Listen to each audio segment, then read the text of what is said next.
Hello students, Shivam Tomar this side. बच्चों, कल हमने रिलेशन एंड फंक्शंस वाले चैप्टर के कुछ टॉपिक्स कवर किए थे, जिसमें हमारा लास्ट टॉपिक था टाइप्स ऑफ फंक्शंस, फंक्शंस के प्रकार। ठीक है, फंक्शंस क्या होते हैं, किस तरीके से फॉर्म्ड होते हैं, रिलेशन क्या होते हैं, ये सब मैं आपको पिछली वीडियोज़ में बता चुका हूँ। और इसमें टाइप्स ऑफ फंक्शंस में मैंने आपको बताया था वन वन फंक्शन क्या होते हैं, ऑन टू फंक्शन क्या होते हैं, मैनी वन फंक्शन क्या होते हैं। ठीक है, ये सब मैं आपको करा चुका हूँ। आज की वीडियो में हम लोग रिलेशन एंड फंक्शंस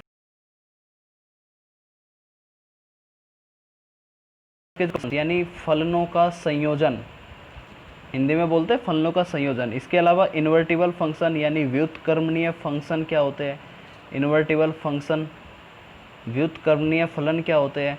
और एक लास्ट टॉपिक है इसमें आपकी बुक में जो दे रखा है, वो है बाइनरी ऑपरेशंस। तो आज इन तीनों टॉपिक्स को हम लोग ख़त्म कर देंगे, इनकी थ्योरी को ख़त्म कर देंगे, कुछ एग्जांपल्स भी मैं आपको बता दूंगा। इसके अलावा अगर आप चाहते हो कि मैं आपको प्रॉपर हर एक क्वेश्चंस की प्रैक्टिस कराऊं, हर एक क्वेश्चन को बताऊं, ठीक है, तो आप ऑनलाइन बैच ज्वाइन कर सकते हो। ऑनलाइन बैच ज्वाइन करने की जानकारी आप इस नंबर पे मैसेज करके ले सकते हो। ठीक है, ये व्हाट्सअप नंबर है, आप यहाँ पे कॉल भी कर सकते हो, कॉल करके भी आप मैसेज ले सकते हो। और ऑनलाइन बैच की फ़ीस बहुत ही कम है, सिर्फ 3,000 रुपये पर ईयर। ठीक है, जो कि एवरेजन 300 रुपये महीना से भी कम की फ़ीस बैठती है। ठीक है, तो ये ऑनलाइन बैच के बारे में था। यहाँ आपको रिकॉर्डेड वीडियो लेक्चर्स मिलेंगे, आपके सारे डाउट्स सोल्व किए जाएंगे, आपको क्वेश्चंस कंप्लीट कराए जाएंगे।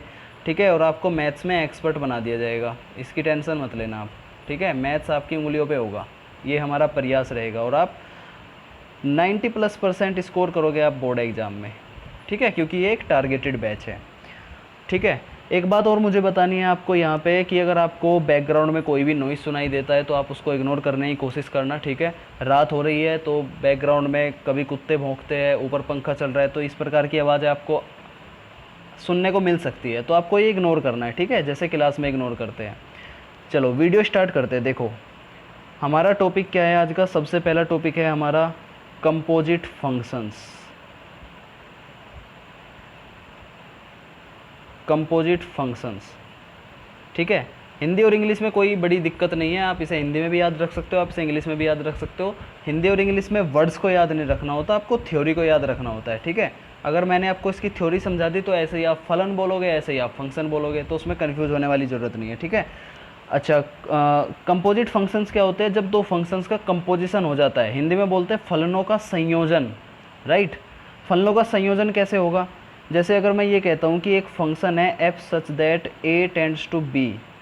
ठीक है, ये एक फंक्शन है, ये मैपिंग आप समझ गए होगे। इसका क्या मतलब होता है? ए को मैंने आपको समझाया था कि ए क्या होता है, मान के चलो एक सेट है, बी दूसरा सेट है, ए के कुछ एलिमेंट्स है ए बी, बी के कुछ एलिमेंट्स है 1 2। अगर इसकी इमेज इसके साथ है किसी रिलेशन के माध्यम से, तो उसको हम इस तरीके से लिख देते हैं, यही मेरा फंक्शन कहलाता है। ठीक है, और जो सेट ए होता है इसको हम डोमेन बोलते हैं, डोमेन मतलब एक्स की वैल्यूज़ होती है ये।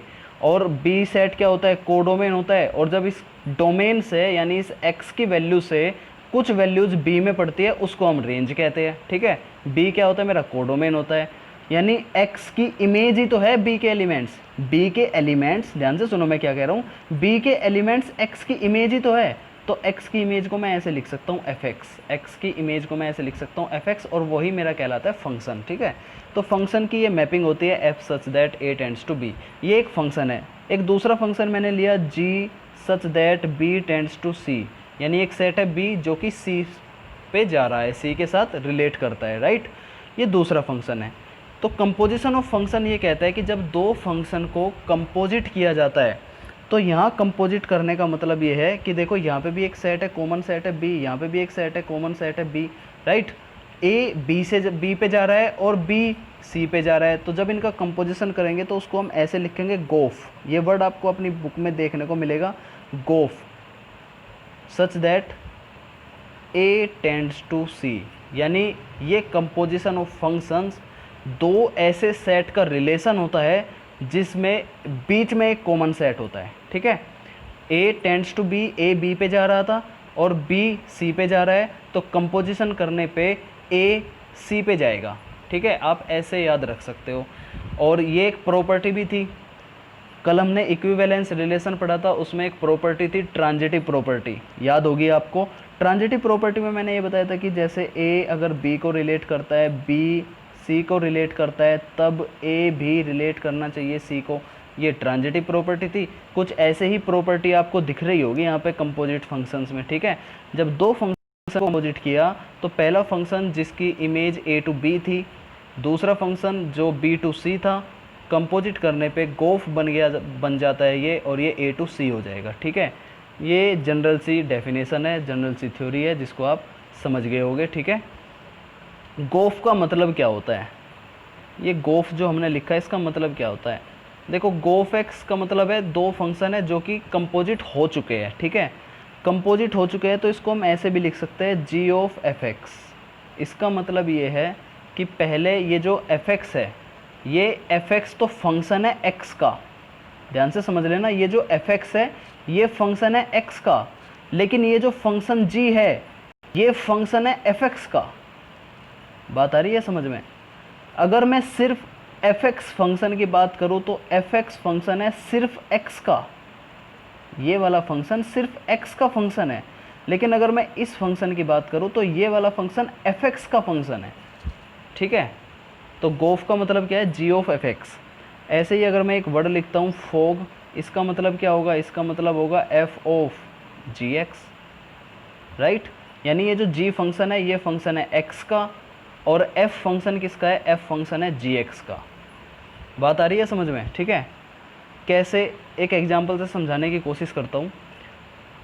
मान लीजिए कि कक्षा 10 का एक समुच्चय है, उनके बोर्ड एग्जाम्स है, कक्षा 10 के बोर्ड एग्जाम्स है, ठीक है। और बोर्ड एग्जाम्स में बैठने के लिए बच्चों को दिए जाते हैं रोल नंबर। तो ये 10th के स्टूडेंट्स हैं, इनको बोर्ड एग्जाम्स में बैठने के लिए रोल नंबर्स दिए हैं, ठीक है। अब कई बार क्या होता है कि परीक्षा को नकल विहीन बनाने के लिए या फिर अच्छे तरीके से कंडक्ट कराने के लिए क्या किया जाता है, सिस्टम के द्वारा रोल नंबर्स की जगह पे एक कोड दे दिया जाता है, एक कोड दे दिया जाता है, ठीक है। तो अब देखो यहाँ से एक फंक्शन है जो 10th से रोल नंबर पे जा रहा था, लेकिन रोल नंबर किस में कन्वर्ट कर दिया, कोड में कन्वर्ट कर दिया। तो जब हम कंपोजिट करेंगे फंक्शन का, इसको मैं ऐसे कह सकता हूँ कि एक फंक्शन है एफ सच दैट जो 10th से रोल नंबर पे जा रहा है, और यहीं पे एक फंक्शन है जी सच दैट जो रोल नंबर से कोड पे जा रहा है। तो अगर मैं इनका कंपोजिट करूँगा, गोफ करूँगा, तो वो होगा कि भाई आपको जो 10th क्लास के जो बच्चे हैं उनको अब रोल नंबर नहीं लिखना, उनको अब डायरेक्ट कोड नंबर लिखना है, ठीक है। वो फिर कॉपी चेक करने वाले टीचर्स का काम है कि वो कोड नंबर के हिसाब से आपका रोल नंबर चेक करेंगे और आपके रोल नंबर के हिसाब से आपका नाम चेक करेंगे, ठीक है। तो ये रियल लाइफ का एग्जाम्पल है। मैथमेटिकल एग्जाम्पल से समझ लेते हैं। मान के चलो कि मैं एक एग्जांपल ले रहा हूँ कि मान के चलो एक फंक्शन है F such that A tends to B, where A एक सेट दिया हो मुझे, कैसा सेट है ये, क्या एलिमेंट है इसमें, 2 3 4 5। मान लिए मैंने ए सेट में ये एलिमेंट्स है, और जो बी सेट है उसमें एलिमेंट्स है 3 4 5 9, राइट। एक दूसरा फंक्शन है G such that B tends to C, और इसमें जो सी सेट है वो कुछ इस प्रकार है। सी में कैसे एलिमेंट है, सी में एलिमेंट है 7 11 एंड 15, सी में ये एलिमेंट्स है, ठीक है। और ये इस प्रकार से दिए हुए हैं सच दैट, ये क्वेश्चन है, सच दैट इस प्रकार से दिए हुए है कि 2 की इमेज 3 के बराबर है, 3 की इमेज 4 के बराबर है, यानी f ऑफ 3 4 है, ठीक है। और 4 की इमेज और 5 की इमेज ये दोनों बराबर है, और किसके बराबर है, 5 के ही बराबर है, ठीक है। और क्या दिया हुआ है क्वेश्चन में, और ये दिया हुआ है कि जी वाले, देखो इस वाले सेट का एलिमेंट जो बी टू सी जा रहा था, इसमें 3 की इमेज बराबर है 4 की इमेज के, और ये दोनों ही बराबर है 7 के, right.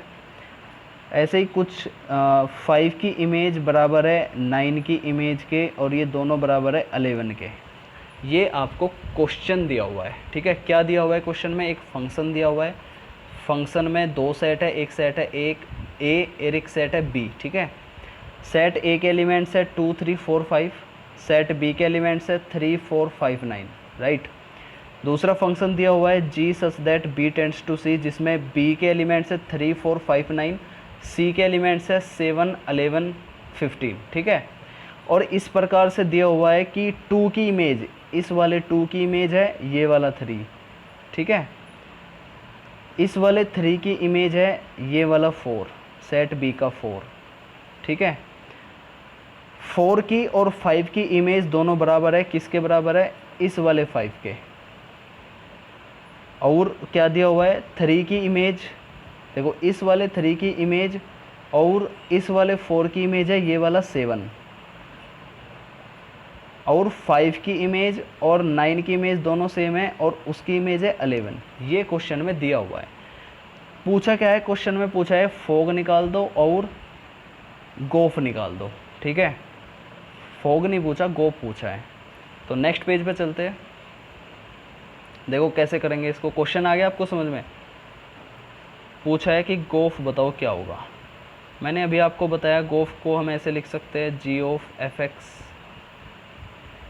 Ji of F X. X क्या है, सेट के एलिमेंट्स है, ठीक है। तो सेट ए के एलिमेंट्स क्या क्या थे, देखो पिछले पेज पे सेट ए के एलिमेंट्स थे 2 3 4 5, सेट ए के एलिमेंट्स थे 2 3 4 5, ठीक है। तो इसको मैं ऐसे लिख सकता हूँ जी ऑफ एफ टू, एक्स की जगह पे एक बार मैंने 2 लिया। एफ टू की वैल्यू कितनी दे रखी है, देखो यहाँ पे F2 की वैल्यू दे रखी है 3, F2 की वैल्यू दे रखी है 3, ये देखो यहाँ पे, राइट। तो यहाँ पे रख देंगे F2 की जगह पे, तो क्या बन जाएगा, ये G3 बन जाएगा, ठीक है। और G3 की वैल्यू कितनी दे रखी है, G3 की वैल्यू दे रखी है 7, है ना। G3 की वैल्यू दे रखी है 7, देखो यार यहाँ पे, राइट। तो यहाँ पे G3 की वैल्यू होगी 7। तो गोफ की पॉइंट 2 पर वैल्यू कितनी आ गई, 7 आ गई। बताओ बात आई समझ में। इसी प्रकार अगर आपसे पूछ लिया जाए कि गोफ 4 की बताओ, चलो तो गोफ 4 की, इसको हम ऐसे लिखेंगे जी F4, F4 की वैल्यू कितनी दे रखी है, चेक करते हैं। F4 की वैल्यू दे रखी है 5, देखो यार यहाँ पे F4 की वैल्यू दे रखी है 5, तो यहाँ पे F4 की जगह पे वैल्यू रख लो G5, ठीक है। और G5 की वैल्यू कितनी दे रखी है, G5 की वैल्यू दे रखी है 11, तो यहाँ पे अब G5 की वैल्यू कितनी होगी 11। तो गो 4 का आंसर कितना आ गया, 11 आ गया, ठीक है। इस प्रकार से आपको सवाल करने हैं, ये होता है कंपोजिट ऑफ फंक्शन, ठीक है। अब चलते हैं इन्वर्टिबल फंक्शन की तरफ। इन्वर्टिबल को हम लोग हिंदी में बोलते हैं व्युत्क्रम।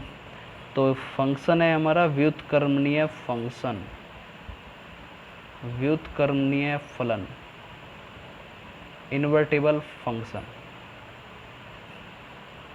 इन्वर्टिबल फंक्शन, ठीक है। अगर किसी बच्चे को स्पीड ज़्यादा लग रही है तो यूट्यूब में ऊपर एक फंक्शन होता है जिससे आप स्पीड कम कर सकते हो, वहाँ से आप स्पीड कम करके वीडियो देख सकते हो। जिसको स्पीड कम लग रही है वो स्पीड ज़्यादा करके देख सकता है, और जिसको सही लग रही है वो ऐसे ही देखते रहो, ठीक है। देखो क्या होता है इन्वर्टिबल फंक्शन। व्युत्क्रम का मतलब जानते हो आप, व्युत्क्रम देसी भाषा में बोले तो उल्टा कहते हैं, उल्टा, है ना।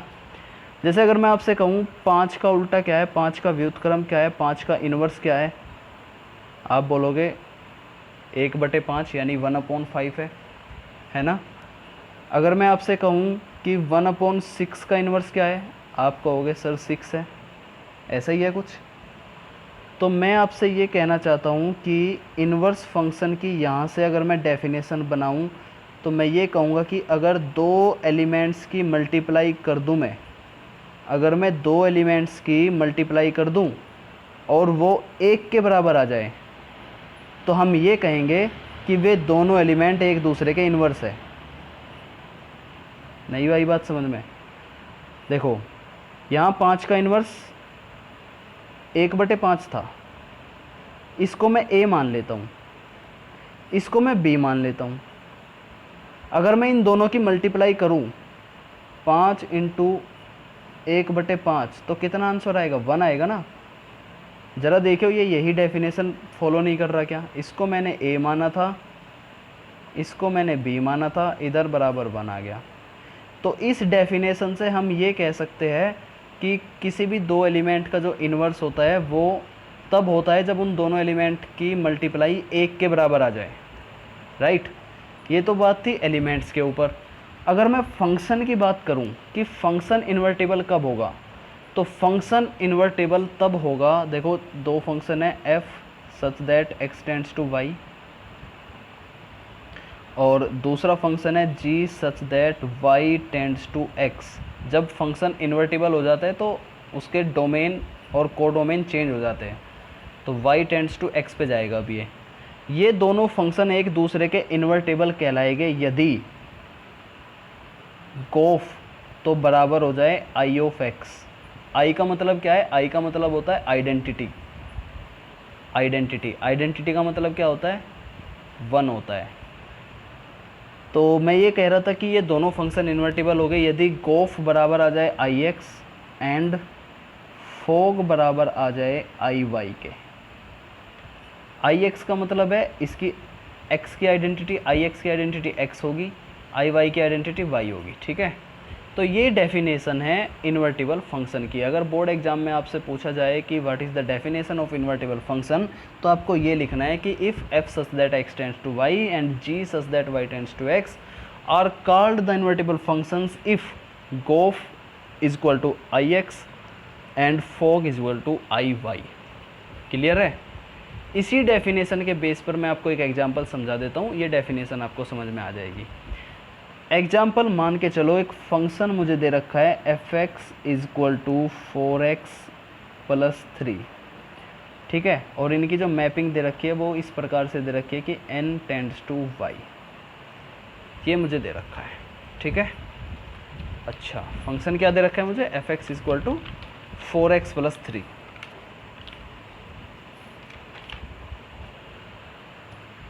तो देखो, इसको मैं y मान लूँ, इस फंक्शन को मैं f(x) को y मान लेता हूँ, लेट कर लेता हूँ y is equal to f(x). जब y is equal to f(x) तो y इज इक्वल टू कितना हो गया? 4x प्लस 3 हो गया, ठीक है। यहाँ से x की वैल्यू निकालो, x की वैल्यू कितनी हो गई? y माइनस 3 अपॉन 4 हो गई ना। x की वैल्यू निकाली मैंने इस इक्वेशन से, तो y माइनस 3 अपॉन 4 हो गई, ठीक है। यहाँ से फंक्शन का यूज करते हुए x की वैल्यू निकल गई। मुझे इन्वर्टेबल फंक्शन बताने के लिए एक तो ये बताना है कि ये जो गोफ है ये भी ix के बराबर है और जो ये फोग है ये iy के बराबर है। तो अब मैं गोफ निकालूंगा और फोग निकालूंगा, ठीक है। तो गोफ निकालते हैं पहले। गोफ किसके बराबर होगा? g ऑफ f(x) के, ठीक है, g ऑफ f(x) के। अच्छा जी, g ऑफ f(x) क्या है? f(x) है y, f(x) को हमने y माना था ना, तो ये बन गया क्या? gy, ठीक है। यानी ये फंक्शन बन गया मेरा y का। एक सेकंड रुको, तो आपको एक बात और ध्यान रखनी है कि ये जो x की वैल्यू आई है y माइनस 3 अपॉन 4, इसको मैं gy भी कह सकता हूँ, क्योंकि ये y का ही तो फंक्शन बन गया। अब ये देखो यहाँ पे y है, इसका मतलब ये y का फंक्शन बन गया, तो इसको मैं gy कह सकता हूँ यहाँ पे, ठीक है। तो यहाँ ये gy अभी मत लिखो, यहाँ f(x) की वैल्यू लिखो। f(x) की वैल्यू क्या है? 4x plus 3। f(x) की वैल्यू क्या है? 4x plus 3। इसको कट करो, एक सेकंड।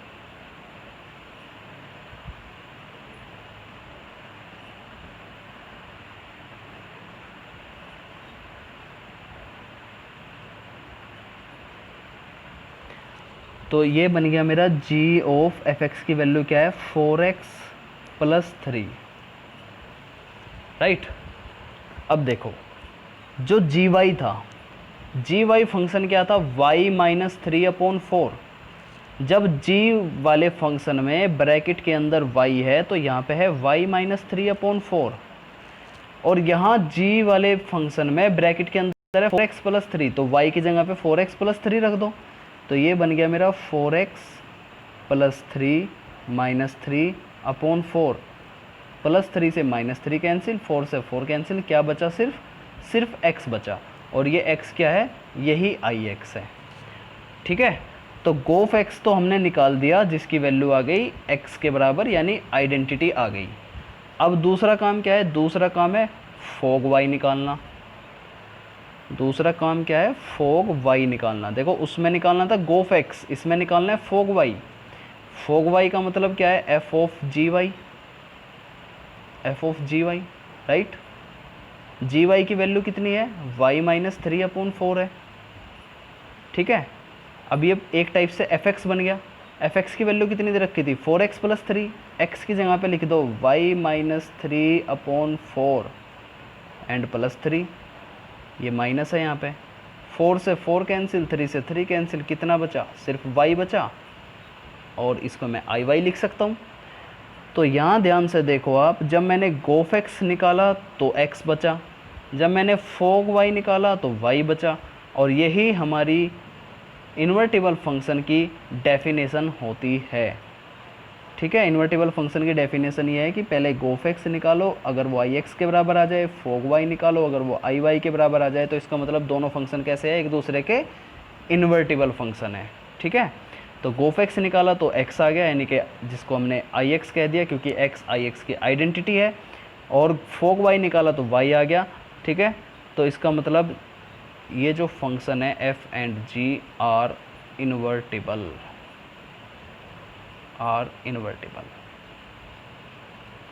क्लियर है। तो इस प्रकार से आपको इन्वर्टिबल फंक्शंस के क्वेश्चंस को अटेम्प्ट करना है। इसमें आपको एक थ्योरम ध्यान रखनी है, ये थ्योरम काफ़ी इम्पोर्टेंट है। ठीक है, थ्योरम ये कहती है कि दो फंक्शन अगर इन्वर्टिबल है, एक फंक्शन है f such that x tends to y, और एक फंक्शन है g such that y tends to z, अगर ये दोनों फंक्शन इन्वर्टिबल है, यानी दोनों फंक्शन अगर व्युत्क्रमणीय है, तब इनका कंपोजिशन क्या होता है, गोफ, तब इनका कंपोजिशन भी इन्वर्टिबल होगा। ठीक है, ये बात आपको ध्यान रखनी है कि अगर दो फंक्शन इन्वर्टिबल है तब इनका कंपोजिशन भी इन्वर्टिबल होगा, और इनका जो इन्वर्स आएगा, अगर मैं गोफ के इन्वर्स की बात करूं तो वो बराबर होगा मेरा एफ इन्वर्स ऑफ, ये ऐसे चेंज हो जाता है। ठीक है, f inverse of g inverse. ठीक है, ये आपको ध्यान रखना है, ऐसे मत कर देना, ये बराबर नहीं होगा जी इन्वर्स ओ एफ इन्वर्स के, ये बराबर नहीं होगा, ये गलत है। ठीक है, ये इसके बराबर नहीं होगा, ये सिर्फ इसके ही बराबर होगा, ये आपको ध्यान रखना है, ये थ्योरम है। ठीक है, नेक्स्ट टॉपिक देखते हैं। नेक्स्ट टॉपिक है हमारा बाइनरी ऑपरेशन। क्या होते हैं बाइनरी ऑपरेशन, ये जो कंसेप्ट है ये ग्रेजुएशन का कंसेप्ट है। ठीक है, और बच्चे इसको थोड़ा टफ समझते हैं, इसीलिए अब ये कंसेप्ट आपका 12th के बुक में भी दे दिया, जिससे कि आपको इसे समझने में फिर आसानी हो जाए जब आप हायर एजुकेशन लो। तो बाइनरी ऑपरेशन क्या होता है, आपने पढ़ा होगा, प्लस माइनस मल्टीप्लाई डिवाइड, ये सारे ऑपरेशन ही तो होते हैं। इन्हीं को, जब यही ऑपरेशन किसी सेट पे लगते हैं, इन्हीं को हम लोग बोल देते हैं बाइनरी ऑपरेशंस। जब ये ऑपरेशंस किसी सेट में लगते हैं तो इनको हम लोग कहते हैं बाइनरी ऑपरेशंस। ठीक है, ये कहता है कि किसी एलिमेंट, किन्हीं दो एलिमेंट को अगर मैं जोड़ता हूँ तो वो एलिमेंट किसी सेट में बिलोंग करने चाहिए, मान के चलो वो सेट ही है। अगर मैं दोनों एलिमेंट के बीच डिफरेंस लगाता हूँ तो भी वो एलिमेंट जो आंसर आएगा डिफरेंस करने के बाद वो सेट में बिलोंग करना चाहिए। अगर मैं मल्टीप्लाई करता हूँ वो भी सेट में बिलोंग करना चाहिए। अगर मैं डिवाइड करता हूँ वो भी सेट में बिलोंग करना चाहिए। अगर ऐसा होता है, ये सारे ऑपरेशन बाइनरी ऑपरेशन कहलाएंगे, और अगर ऐसा होता है तो वो हमारी एक प्रॉपर्टी कहलाती है क्लोजर प्रॉपर्टी। क्लोजर प्रॉपर्टी, इसके बारे में आप लोग डिटेल में बीएससी में पढ़ोगे, और बीएससी वाले बच्चों को भी मैं पढ़ाता हूँ, तो आप मेरे साथ भी पढ़ सकते हो। ठीक है, ऑफलाइन बैच लेता हूँ मैं वहाँ पे। अच्छा, तो बाइनरी ऑपरेशन की कुछ प्रॉपर्टी होती है, closure property, associative property, right, associative property, जिसको साहचर्यता का नियम कहते हैं, आपकी बुक में दे रखा है ये। तो समझ लेते हैं क्लोजर प्रॉपर्टी भी क्या होती है। कि ये कहता है कि अगर मैं दो एलिमेंट के बीच बाइनरी ऑपरेशन लगाऊं, देखो बाइनरी ऑपरेशन को मैं एक स्टार से डिनोट करता हूँ। वैसे तो प्लस होता है, माइनस होता है, मल्टीप्लिकेशन होता है, डिवाइड होता है, कुछ और भी हो सकता है, ठीक है। तो उसको मैं एक ही नंबर, एक ही सिंबल स्टार से डिनोट कर देता हूँ। ये कहता है दो एलिमेंट के बीच अगर बाइनरी ऑपरेशन लगाऊं और वो किसी सेट में बिलोंग कर जाए तो इसका मतलब वो उसकी क्लोजर प्रॉपर्टी होगी। एसोसिएटिव प्रॉपर्टी ये कहता है कि अगर तीन एलिमेंट्स में मैं ये क्लोजर प्रॉपर्टी लगाऊं कुछ इस तरीके से कि पहले दो एलिमेंट में और फिर तीसरे एलिमेंट के साथ लगाऊं, तो वो बराबर होगी ए स्टार बी स्टार सी। ध्यान से देखो, कुछ नहीं है, सिर्फ ब्रैकेट चेंज हो रही है। पहले इन दो एलिमेंट्स पे बाइनरी ऑपरेशन लगा, फिर तीसरे वाले के साथ लगा, लेकिन राइट हैंड साइड में पहले लास्ट वाले दो एलिमेंट के साथ बाइनरी ऑपरेशन लगा, फिर पहले वाले एलिमेंट के साथ बाइनरी ऑपरेशन लगा, ठीक है। तो अगर ऐसा हो जाता है तो वो एसोसिएटिव प्रॉपर्टी कहलाती है। इसके बाद इसमें आइडेंटिटी एग्जिस्ट करता है। आइडेंटिटी की कंडीशन मैंने अभी अभी आपको बताई कि अगर दो एलिमेंट के बीच बाइनरी ऑपरेशन लगाओ और उसका आंसर 1 आ जाए तो वो उनकी ये इन्वर्स का होता है। आइडेंटिटी ये कहती है कि अगर मैं किसी एलिमेंट के साथ आइडेंटिटी की मल्टीप्लाई करूँ, आइडेंटिटी के साथ बाइनरी ऑपरेशन लगाऊँ तो वही एलिमेंट आना चाहिए, ठीक है। फॉर एग्जांपल जैसे 5 की अगर मैं 1 के साथ मल्टीप्लाई करूँ तो आंसर क्या आएगा, 5 ही आएगा ना। यानी 1 क्या होता है, आइडेंटिटी, है ना। तो आइडेंटिटी की मल्टीप्लाई अगर मैं किसी एलिमेंट के साथ करूँ तो वही एलिमेंट आना चाहिए। तो ये एग्जिस्टेंस ऑफ आइडेंटिटी होता है। और फिर एक पॉइंट होता है इसमें inverse, existence of inverse. Existence of inverse ये कहता है कि अगर दो एलिमेंट के बीच बाइनरी ऑपरेशन लगाऊं और आंसर 1 आ जाए, 1 मतलब आइडेंटिटी आ जाए, ठीक है। मैथमेटिक्स में 1 नहीं लिखते, आइडेंटिटी लिखते हैं प्योर मैथमेटिक्स में। ये कंसेप्ट है प्योर मैथमेटिक्स के, जिसको आप हायर एजुकेशन में पढ़ोगे अच्छे से डीप से। वहाँ पे सारा का सारा प्योर मैथमेटिक्स है, कैलकुलेटिव मैथमेटिक्स बहुत ही कम है, ठीक है। ये जो कैलकुलेशन आप करते हो ना, ये 12 तक ही सीमित रहती है, आगे जा कर के ये कम हो जाती है। तो ए स्टार बी अगर आइडेंटिटी के बराबर आ जाए तो हम ये कहते हैं कि ये दोनों एलिमेंट एक दूसरे के इन्वर्टिबल है, इन्वर्स में है। तो ये कुछ खास आपको ध्यान रखने हैं नहीं, आपको सिर्फ बाइनरी ऑपरेशन ध्यान रखने हैं। और इस बाइनरी ऑपरेशन का मैं आपको एक एग्जांपल बता देता हूँ। मान के चलो रियल नंबर है, रियल नंबर के सेट में मैंने आपको बताया तो धरती के सारे नंबर, है ना। तो उसमें प्लस का भी, माइनस का भी, मल्टीप्लिकेशन का भी, डिवाइड का भी, ये सारे ऑपरेशन उसमें लग जाते हैं। कैसे लगते हैं, रियल नंबर के कोई भी दो रियल नंबर ले लो। मान के चलो एक ले लिया मैंने 2, एक ले लिया मैंने 3, या फिर एक ले लिया मैंने 2, एक ले लिया मैंने 1/2। अगर मैं इन दोनों को जोड़ूंगा तो क्या आएगा, 5/2 आएगा। क्या 5/2 रियल नंबर नहीं होता, होता है। मैंने दो एलिमेंट के बीच में बाइनरी ऑपरेशन लगाया तो एक एलिमेंट आया जो कि रियल नंबर ही होता है। तो इसका मतलब प्लस के रेस्पेक्ट में जो रियल नंबर है वो बाइनरी ऑपरेशन लगा पाता है अपने सेट में, ठीक है। ऐसे ही अगर मैं माइनस करूँगा तो कुछ नंबर आएगा, वो भी रियल नंबर ही होगा। मल्टीप्लाई कर देता हूँ तो भी रियल नंबर ही आएगा, ठीक है। समझ आ गई बात। दूसरा एग्जांपल देख लेते हैं, जैसे नेचुरल नंबर है। नेचुरल नंबर में आप प्लस का बाइनरी ऑपरेशन तो लग जाएगा, लेकिन माइनस का बाइनरी ऑपरेशन नहीं लगेगा। क्यों नहीं लगेगा, देखो दो नंबर पकड़ो, दो नेचुरल सेट के दो नंबर पकड़ो, नेचुरल सेट के दो एलिमेंट पकड़ो। मान के चलो एक पकड़ लिया मैंने 2, एक पकड़ लिया मैंने 3, ठीक है।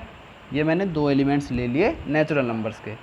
अब अगर इन दोनों एलिमेंट्स को मैं जोड़ता हूँ तो क्या आएगा, 3 + 2 5 आएगा। 5 तो नेचुरल नंबर होता है, तो इसका मतलब प्लस वाला तो बाइनरी ऑपरेशन है नेचुरल नंबर के सेट पर, ठीक है। लेकिन वहीं अगर मैं इनका सब्ट्रैक्शन करता हूँ तो 2 - 3 कितना आएगा, -1 आएगा ना। क्या -1 नेचुरल नंबर होता है, बिल्कुल भी नहीं होता। -1 तो नेचुरल नंबर नहीं होता। तो इसका मतलब ये है कि जो माइनस वाला बाइनरी ऑपरेशन है वो नेचुरल नंबर के सेट पर नहीं लगता, ठीक है। आपको एग्जांपल से समझ आगे हो गए बाइनरी ऑपरेशंस क्या होते हैं। इस वीडियो में मैंने आपको रिलेशन एंड फंक्शंस के जो थ्योरी थी वो आपको कंप्लीट करा दी है। एग्जांपल्स के माध्यम से मैंने आपको थ्योरी को समझा भी दिया है, ठीक है। अगर आप अच्छे से पढ़ना चाहते हो, हर एक चीज़ को डीप से पढ़ना चाहते हो, हर एक थ्योरी को फिर से अच्छे से समझना चाहते हो विद मोर एग्जाम्पल्स, ठीक है, तो आपको ऑनलाइन बैच ज्वाइन कर लेना चाहिए। ठीक है, इसके अलावा अगर आप डाउट्स पूछना चाहते हो तो हमारा टेलीग्राम चैनल है, ज्वाइन टेलीग्राम चैनल, नाम है जिसका the fit mind institute, the fit mind institute. आप इस टेलीग्राम चैनल को ज्वाइन कर सकते हो, जहाँ पे आपको आपके डाउट्स का सॉल्यूशन मिल जाएगा, राइट। अच्छा, एक बात और बच्चों, मैं आपको यहाँ पे एक बात बताना चाहता हूँ। अभी लॉकडाउन चल रहा है कोरोना की वजह से, तो आपको पता है बहुत सारे लोगों के रोज़गार ख़त्म हो गए हैं, और हम जो टीचर कम्युनिटी है, हमारा जो रोज़गार चलता है वो आपकी फ़ीस पर चलता है ना। हमारा जो परिवार चलता है, हमारी जो आजीविका चलती है वो आपकी फ़ीस पर चलती है। और हम जो फ़ीस लेते हैं वो किसकी लेते हैं? हम फ़ीस लेते हैं आपको अपना टाइम देने की, आपको पढ़ाने की, आपको एजुकेट करने की, ठीक है। उसी के बदले में हम अपना रोज़गार चला पाते हैं। लेकिन इस लॉकडाउन की वजह से काफ़ी लोगों के रोज़गार ख़त्म हो गए हैं, ठीक है। मैं चाहता, अगर मेरा रोज़गार अगर चल रहा होता तो मैं कोशिश करता आपको फ्री कंटेंट यूट्यूब पर पढ़ाने की, लेकिन अभी कुछ समस्या है, कुछ प्रॉब्लम है, आपको इस मजबूरी को समझना चाहिए। और गुरु दक्षिणा के तौर पर ये हमने जो फ़ीस रखी है ऑनलाइन बैच पर, ये बहुत ही कम फ़ीस रखी है, आप समझ सकते हो इस चीज़ को। सिर्फ 3000 रुपीज़ पर बुक, पूरी बुक आपको 3000 रुपये में कंप्लीट करा दी जाएगी। बहुत ही मामूली सी फ़ीस है, और आपके द्वारा ये जो फ़ीस दी जाएगी, काफ़ी बूस्टअप मिलेगा हमें इससे, ठीक है। तो इन चीज़ों को समझो, ठीक है। बाकी फोर्स में किसी को करूँगा नहीं।